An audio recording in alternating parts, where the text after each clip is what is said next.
Gosh, this comes from, actually, I think there are a few versions, but the one I found is in Midrash Tanchuma Buber Tazria, whatever. The point is, it asks, which is better, wheat or bread? It's actually, I think it's a Roman official trying to get Rabbi Akiva, and he's trying to make Rabbi Akiva either doubt God or something like that. And so he says, which is better, wheat or bread? And Rabbi Akiva says, well, surely bread is better. I mean, it makes sense, right? It's tasty and delicious.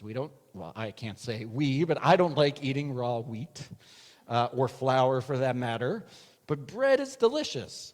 And so, yes, God made the wheat, but we'd rather eat bread. We'd rather wear clothing than raw flax or cotton. And so it's this interesting question or idea of natural versus artificial, or God-made versus human-made. And we might think that back to nature is better, and sometimes it is, right? Sometimes, food with fewer preservatives or chemicals is often better. Air that's cleaner and has less smog is better. Those quiet opportunities for reflection or prayer out in nature can often be more reflective or spiritual than the hustle and bustle of the city. But we also have medicines and vaccines, thank God. We have airplanes that can circumnavigate the globe or FaceTime to communicate across the globe with loved ones.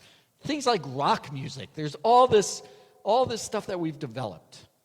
And so in many ways, we human beings continue the work of creation, even if it needs fixing, right? Sure, less pollution, healthier food options, but humanity has made the world better, from bread to transportation. But what about humanity itself? Are we better? How are we better? How do we continue the act of creation with ourselves? And we see this question come up around circumcision, which we see in our Torah portion, Lech L'cha.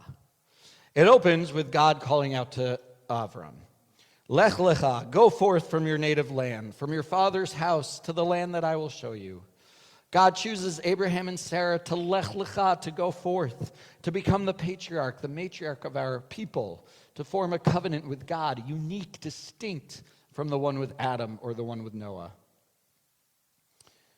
And one of the signs of the covenant says, Zot Briti Asher Tishmeru, this shall be the covenant between me and you and your offspring. Every male among you shall be circumcised. Now, there's a midrash that follows up on this. It says, a pagan sage asked Rabbi Judah, so we're in a different, it's a similar story, but a different one. So this pagan sage is asking Rabbi Judah, if circumcision is so beloved of God, why was the mark of circumcision not given to Adam at creation? And the rabbi replied, almost everything that was created during the 6 days of creation needs finishing. Even a man needs to be completed. So it's a simple question. Why not circumcised from the start, from Adam? And Rabbi Judah's response, well, the world still needs finishing, just like wheat to bread or flax to clothing or modern technology, transportation, even humanity.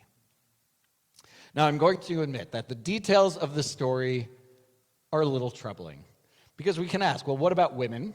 What about non-Jews? What about those who can't or choose not to be circumcised?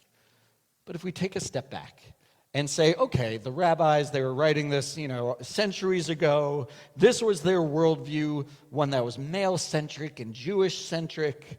If we peel all that away, then what do we see? We see that humanity is not perfect. None of us, not Adam or Eve, not Noah, not Abraham, Sarah, none of their descendants was born perfect. But we can keep working on improving ourselves, just like our ancestors. We can take our raw form like wheat or flax and continue to improve. And there will always be steps backwards, and we won't always get it right, but we keep trying. We keep partnering with God on ourselves and on the world. So let us turn our wheat into bread. Let us work on our imperfections, even as we accept them. And let us continue to partner with God in creation. And we say, Amen. And we think about the ways we can work on ourselves in partnering with God.